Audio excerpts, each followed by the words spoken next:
বিসমিল্লাহির রহমানির রহিম। আসসালামু আলাইকুম ভিউয়ার্স, কেমন আছেন সবাই? আপনারা জানেন যে আমি আমার ভিডিওগুলোতে চিকিৎসা বিষয়ে ছোটোখাটো জিনিস নিয়ে আপনাদের সামনে কথা বলে থাকি। আজকে তেমনই আরেকটি বিষয় নিয়ে আপনাদের সামনে উপস্থিত হয়েছি। আজকে আমার আলোচনার বিষয় হচ্ছে মানুষের শরীরে তাপমাত্রা মাপার যে যন্ত্র সেটা বা থার্মোমিটার। আমাদের দেশে দুই ধরনের থার্মোমিটার অ্যাভেলেবল, একটা হচ্ছে অ্যানালগ থার্মোমিটার আর একটা হচ্ছে ডিজিটাল থার্মোমিটার। তো আমরা আজকে এই থার্মোমিটার সম্পর্কে আলোচনা করবো, এটা কীভাবে ব্যবহার করতে হয় বা আপনারা কীভাবে থার্মোমিটার ব্যবহার করবেন সে সম্পর্কে আলোচনা করব। প্রথমে চলে আসি অ্যানালগ থার্মোমিটারে। অ্যানালগ থার্মোমিটার আমাদের দেশে দুই ধরনের পাওয়া যায়। কিছুদিন আগে পর্যন্ত আমাদের দেশে যে থার্মোমিটারটা পাওয়া যেত সেটা ছিল চিকন এবং ব্যবহারে খুবই কষ্টকর, যেটা একটু যারা এক্সপার্ট আছেন তারা ছাড়া কিন্তু এটা ব্যবহার করতে পারতেন না। এখন বর্তমানে বাংলাদেশে এই ধরনের অ্যানালগ থার্মোমিটারটি ব্যবহার হয়ে থাকে। তো এটাতে যেটা সুবিধা হলো যে এটা মার্কারি লেভেলটা কিন্তু অনেক স্পষ্ট, তাই আমরা সহজে এটা মার্কারি লেভেলটা রিড করতে পারি। তো আসুন জেনে নেই কীভাবে আমরা থার্মোমিটার ব্যবহার করব। প্রথমে থার্মোমিটারটাকে খুলে বক্স থেকে খুলে এভাবে ধরতে হবে। এরপরে থার্মোমিটারটাকে জোরে জোরে কয়েকটা ঝাঁকুনি দিতে হবে। দেওয়ার পরে দেখা যাবে যে আপনারা দেখতে পাচ্ছেন যে এখানে কিন্তু থার্মোমিটারের মার্কারি থাকে, যে বস্তুটা থাকে এটা হচ্ছে মার্কারি। এই বস্তুটা না কঠিন না তরল। যদি আপনারা এটাকে একটু হিট দেন এটা তরলে রূপান্তরিত হয় এবং অবস্থান পরিবর্তন করে, আর যদি একটু হিট কমিয়ে নেওয়া হয় বা তাপ কমিয়ে নেওয়া হয় তাহলে কিন্তু সেটা জমে যায়। তো আসুন আমরা দেখি যে এটা কীভাবে তার অবস্থান পরিবর্তন করছে। আপনারা দেখতে পাচ্ছেন এখানে মার্কারির লেভেলটা কিন্তু আমরা বুঝতে পারছি 92 বা 3 কাছাকাছি আছে। তো আপনারা যদি এটা এভাবে যদি ধরে রাখেন, এই থার্মোমিটার ব্যবহারের উপযুক্ত স্থান হচ্ছে শরীরের আর্মপিট বা কাঁখের নিচে এবং জিহ্বার নিচে, এই দুই জায়গায় আপনারা থার্মোমিটারটা ব্যবহার করতে পারবেন। তাহলে দেখি কীভাবে আমরা থার্মোমিটার কাজ করে। এভাবে ধরে রাখলে এটা তার অবস্থানটাকে পরিবর্তন করবে এবং আপনাদেরকে মার্কারির লেভেলটা শো করবে, অর্থাৎ আপনার শরীরের তাপমাত্রাটা কোথায় আছে। মজার বিষয় হলো মার্কারিতে যে লেভেলটা দেওয়া থাকে বা থার্মোমিটারের যে লেভেলটা দেওয়া থাকে এটা কিন্তু আমাদের হোম টেম্পারেচার। এই হোম টেম্পারেচারটা সবসময় থার্মোমিটারে শো করে থাকে। তো এটাকে আমরা শরীরের মধ্যে যে স্থানে আপনার সুবিধা হয় কাকের নিচে অথবা জিহ্বার নিচে রাখতে হবে। রাখলে এটা তার অবস্থানটা পরিবর্তন করে আপনার শরীরের তাপমাত্রা কত সেটা নির্দেশ করবে এই মার্কারি লেভেলের মাধ্যমে।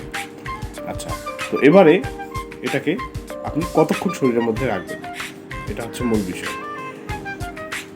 আমরা যারা থার্মোমিটার ব্যবহার করে থাকি তারা আমরা বলে থাকি যে এটাকে শরীরের নিচে 1 মিনিট রাখতে হবে, সেটা হোক কাকের নিচে অথবা বগলের নিচে, আপনারা যাই বলেন না কেন, কাকে বা বগলের নিচে অথবা জিহ্বার নিচে এটাকে আমরা 1 মিনিট রেখে দেব। জিহ্বা এবং কাক ছাড়াও এটা আমরা ব্যবহার করতে পারি আরও একটা জায়গায়, সেটা হচ্ছে বায়ুপথে, কিন্তু সচরাচর বায়ুপথে ব্যবহার করা হয় না। যদি রোগী সুস্থ থাকে তাহলে কিন্তু এটা আমরা মুখে বা বগলের নিচে বা কাকের নিচে আমরা দিয়ে রাখবো। তো এভাবেই এটা 1 মিনিট পরে আপনাকে কিন্তু অবস্থান শো করবে সেটা কোথায় যাচ্ছে। তো আমরা ওই রিডিংটা 1 মিনিট পরের যে রিডিংটা এটাই নিব, এটাই হচ্ছে আমাদের শরীরের তাপমাত্রা। এবারে আমরা চলে আসি ডিজিটাল থার্মোমিটারের ক্ষেত্রে। ডিজিটাল থার্মোমিটারটা অ্যানালগ থার্মোমিটারের চেয়ে ব্যবহারে একটু সুবিধা বেশি, সহজে বোঝার মতো একটা থার্মোমিটার। তো এটা প্রথমে যেটা করতে হবে, আমরা বক্স থেকে বের করে থার্মোমিটারটা বের করে হাতে নিব। হাতে নেওয়ার পরে এটা ওটার মতো ঝাঁকানো বা কোনো কিছু করার কোনো প্রয়োজন নাই। আপনার থার্মোমিটারটা বের করে জাস্ট এখানে থাকা বাটনটি, এটা কিন্তু অন অফ বাটন, এই অন অফ বাটনটা প্রেস করে দিলেই আমাদের থার্মোমিটারটা চালু হয়ে যাবে এবং সেটা কিন্তু রিডিং নেওয়ার জন্য এই মুডে চলে আসবে। এটা হচ্ছে রিডিং মুড। এখানে আসলে আমাদের বুঝতে হবে যে আমাদের শরীরে এটা প্লেস করতে হবে। শরীরে প্লেসের ক্ষেত্রে এটাও অ্যানালগ থার্মোমিটারের মতো দুইভাবে কাজ করে, একটা হচ্ছে বগলের নিচে বা কাখের নিচে এবং আরেকটি হচ্ছে জিহ্বার নিচে। তো আপনারা এভাবে যখন এটা ধরে রাখবেন তখন আপনাদের শরীরের বিভিন্ন জায়গায় যখন এটা প্লেস করে রাখবেন তখন কিন্তু এটা ওখানকার তাপমাত্রাটা শো করবে। আপনারা দেখতে পাচ্ছেন এখন কিন্তু আমার তাপমাত্রা শো করতেছে 90.1 এবং সেটা ইনক্রিজ হচ্ছে। পাশে এফ লেখা যে সংখ্যাটা আপনারা এফ যে লেখাটা দেখতে পাচ্ছেন সেটা কিন্তু আপনার মুভ করছে অর্থাৎ আমার শরীরে তাপমাত্রা মাপা হচ্ছে। এভাবেই ধীরে ধীরে একটা সময় পরে এটা কিন্তু অ্যালার্ম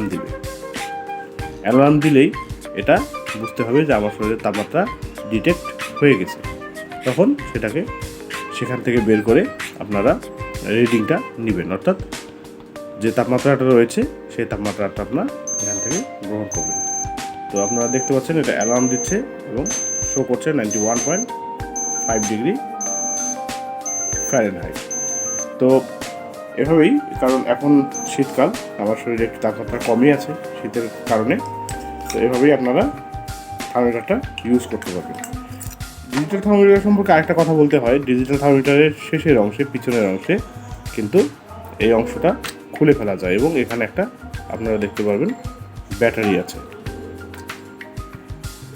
ব্যবহারের পর এই ব্যাটারিটাকে আপনারা যদি কখনো বন্ধ হয়ে যায় বা ব্যাটারি শেষ হয়ে যায়, আপনারা কিন্তু ইজিলি এই ব্যাটারিটাকে চেঞ্জ করে ফেলতে পারবেন। চেঞ্জ করলেই সেটা কিন্তু আবার আপনাকে আগের মতো কাজ করে দেখাবে।